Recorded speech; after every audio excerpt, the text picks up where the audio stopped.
Olá, eu sou o professor Sandro e estou aqui para te convidar para mais uma aula de física. Vamos a ela? A aula de hoje tem como tema a transmissão de movimento. Nós estamos nos referindo a movimentos rotacionais, onde o movimento é transmitido de um eixo de rotação para outro. Então, vamos à aula. Para entendermos a transmissão de movimento, vejamos alguns conceitos do movimento circular que vimos em aulas anteriores. Primeiramente, a unidade de ângulo usada nas grandezas angulares é o radiano, pois ele faz parte do sistema internacional.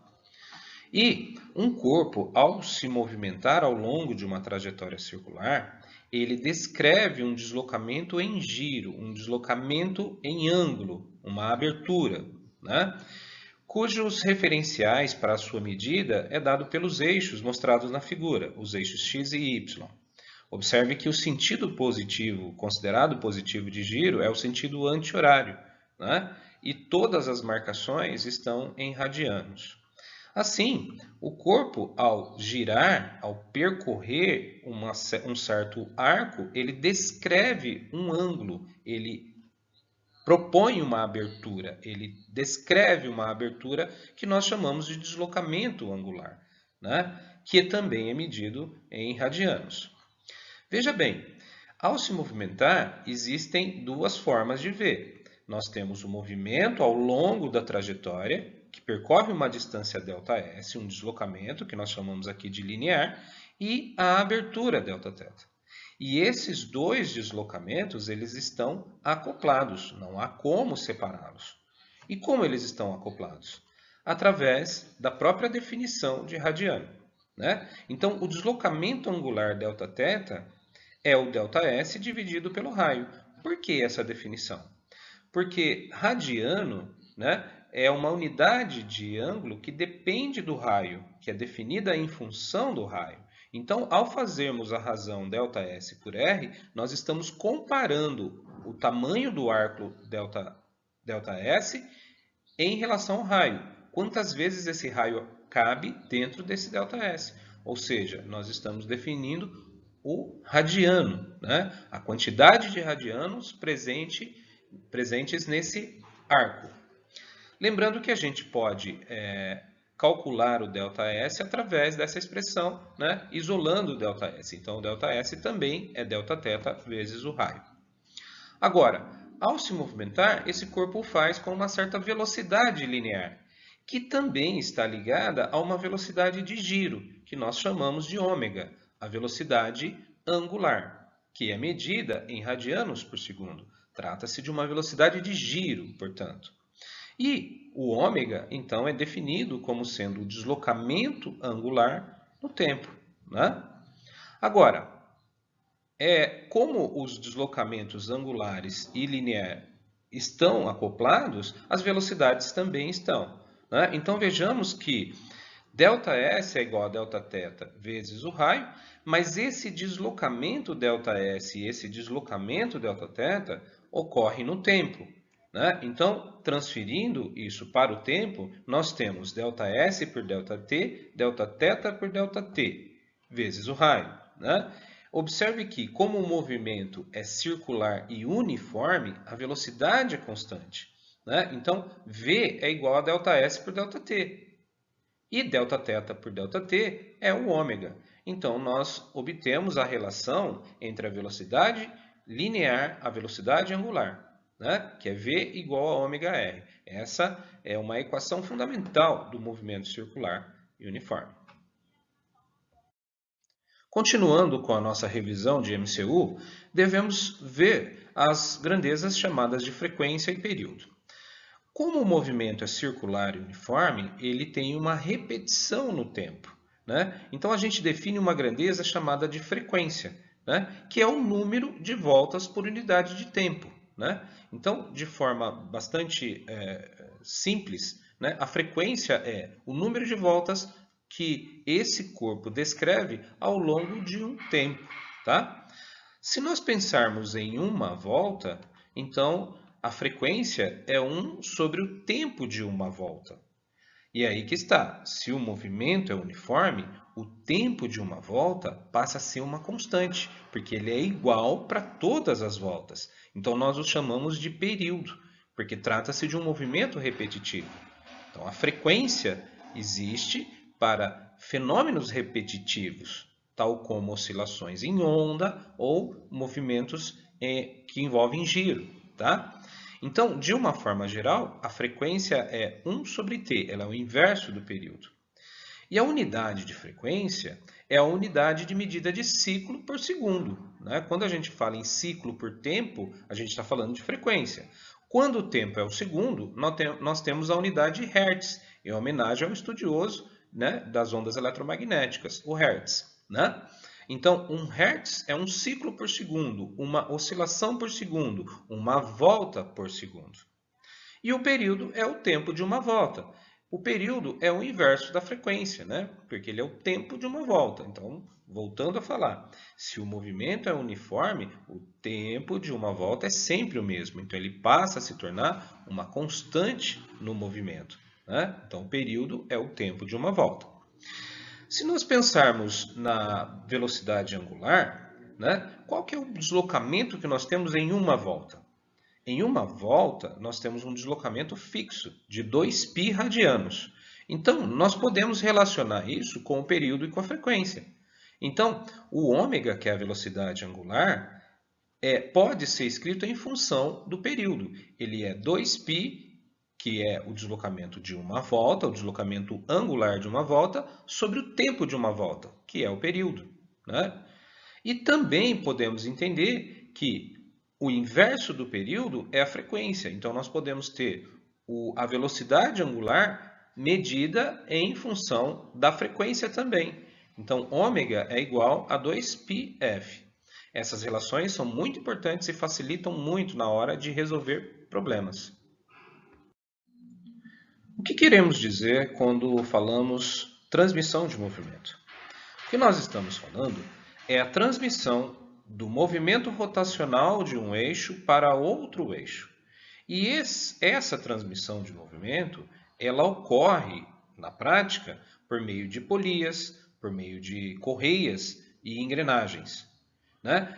O movimento ele é transferido de um eixo de giro para outro eixo de giro. Como isso acontece? Bom, primeiro, nós podemos observar que quando uma das polias gira, a outra está acoplada. Nós vamos assumir que não há escorregamento dessa correia, que o movimento é transmitido integralmente. Se houver escorregamento, então há uma falha no acoplamento dos movimentos. Então, para facilitar o nosso estudo, nós vamos entender que esse acoplamento ele é perfeito, então não há deslizamento de correias, né? Então, se o corpo gira com uma certa velocidade ômega 1, se uma das polias gira com uma velocidade ômega 1, a outra gira com uma velocidade ômega 2. Observem que essas velocidades de giro são diferentes. Por quê? Porque uma volta da menor corresponde a uma fração de volta da maior. Então, nós precisamos entender essas relações. Observe também que um ponto da correia, se nós pegarmos um ponto da correia, esse ponto tem uma certa velocidade ao longo de uma trajetória, né? E que essa velocidade, ela deve ser a mesma. Esse ponto tem a mesma velocidade ao longo dessa trajetória descrita pelas polias. Então, que conclusão que nós chegamos? Essa velocidade de um ponto é a mesma nas duas polias. Porém, as velocidades angulares de cada polia são diferentes. Volto a falar, uma volta da pequena, né, corresponde a uma fração de volta da maior. Ou uma volta da maior corresponde a mais de uma volta da menor. Então, nós temos velocidades de giros diferentes. Porém, a velocidade linear da correia, de um ponto da correia, é o mesmo. Sabendo disso, nós podemos, então, nos interrogarmos. Por que isso acontece? Isso acontece devido à própria diferença do tamanho das polias. Então, nós temos uma polia de raio 1, uma polia de raio 2, e esses tamanhos vão interferir no movimento. Então, como são essas condições de transmissão de movimento? A condição de transmissão de movimento é exatamente que V1 seja igual a V2. A velocidade linear de um ponto ao longo da polia menor tem que ser igual à velocidade linear de um ponto da polia maior, né? Isso nos leva a uma relação entre os raios. Lembrando que V igual a ômega R, nós podemos substituir então, e nós obtemos a primeira relação, né? Então, como V igual a ômega R, ômega 1 R1 é igual a ômega 2 vezes R2. Então, isso sempre é válido para o acoplamento, desde que não haja deslizamento da correia. Por outro lado, nós sabemos que o ômega pode ser escrito em função da frequência de giro, né? Então, ômega é 2π vezes F. Então, substituindo no lugar do ômega, nós temos 2π F1 vezes R1 é igual a 2π F2 vezes R2. Né? Observe que o 2π está dos dois lados, então eu posso simplificar e obter uma relação entre as frequências e os raios. Eu também poderia obter uma relação entre os períodos e os raios, e aí ter uma formação mais completa. Mas o comum é termos a aplicação das frequências, termos as aplicações em termos da frequência e em termos das velocidades angulares. Então, as relações que tornam possível o entendimento das transmissões de movimento são exatamente essa, né? Os ômegas são diferentes, mas eles são ponderados pelos raios. E as frequências obedecem ao mesmo caminho. As frequências maiores em raios menores. As frequências menores em raios maiores. De forma que nós temos essas relações. Vamos a um exemplo. Um motor elétrico gira com 3.600 RPM. Nesse caso, responda. Vamos respondendo um por um. Primeiro, no item A, ele pede qual a frequência do movimento em Hertz. Para a gente interpretar corretamente esse dado do motor, nós tivemos que 3.600 RPM são rotações por minuto. Isso já é uma frequência, é o número de voltas no tempo, né? Então, a gente deve lembrar que isso é 3.600 rotações em 1 minuto. Só que 1 minuto é 60 segundos. Então, 3.600 sobre 60. A unidade sai RPS, rotação por segundo. Cancelando um zero com zero e fazendo a conta, nós chegamos que esse motor ele realiza 60 rotações por segundo. Mas rotações por segundo é Hertz. Então, a frequência em Hertz é 60. No item B, ele pede o período do movimento em segundos. O período é o tempo de uma volta. E o período ele é definido como sendo o inverso da frequência. Então, T é igual a 1 sobre F. Então, aí fica fácil, né? Então, o período é 1/60 de segundo. É um tempo muito pequeno, o motor é muito rápido, né? Se você preferir, você pode converter isso em decimal, né? E isso dá uma dízima não exata, né?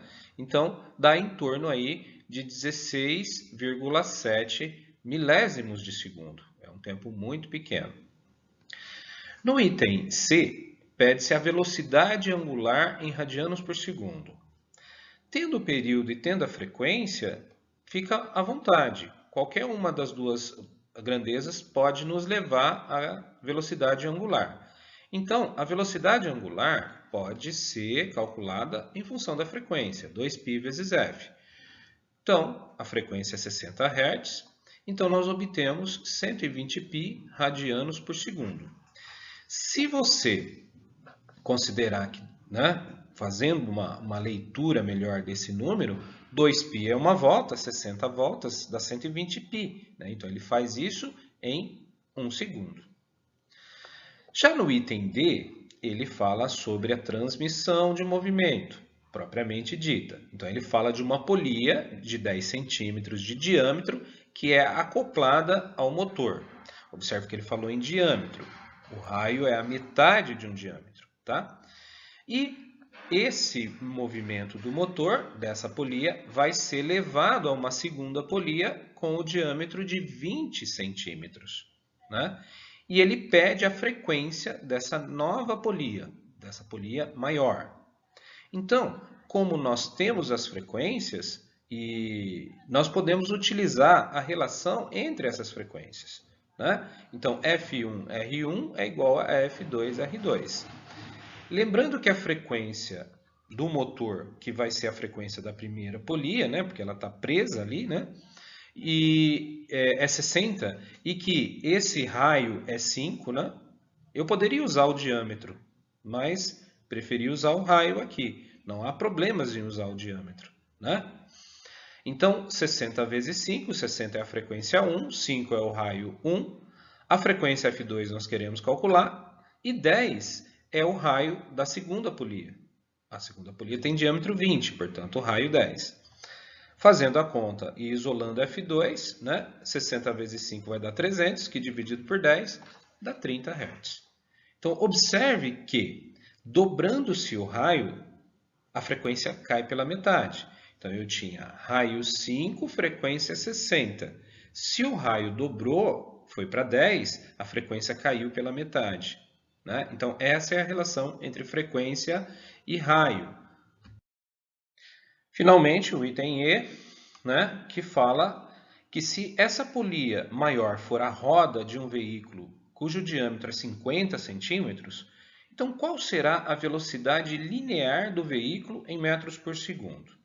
Então, nós vamos atuar da mesma maneira, encontrando a nova frequência de giro. Então, lembrando que o motor tem frequência de 60, a polia que está acoplada ao motor tem diâmetro 10, portanto, raio 5, e a nova polia vai ter uma nova frequência com um novo raio, que é 25. Observe que o diâmetro é 50, então o raio 25. Fazendo-se as contas, nós chegamos que a frequência é 12 Hz. Então, observe o seguinte, o raio aumentou 5 vezes, a frequência ficou 5 vezes menor. 60 dividido por 5 dá 12, né? Uma vez obtendo essa frequência, eu posso calcular o ômega da nova polia. Por quê? Porque eu preciso desse valor para calcular a velocidade linear. Então, calculando a velocidade angular dessa nova polia, nós vamos ter 2π vezes f. A frequência é 12, 2π vezes 12 dá 24π radianos por segundo, né? Usando a relação V igual a ômega-r, nós chegamos então que a velocidade é 24π vezes o raio em metros, o que nos dá uma velocidade aproximada de 18,85 ou uma velocidade de 67,86 km por hora. Obrigado pela atenção. Utilizem os canais disponíveis de comunicação. Bons estudos e até breve.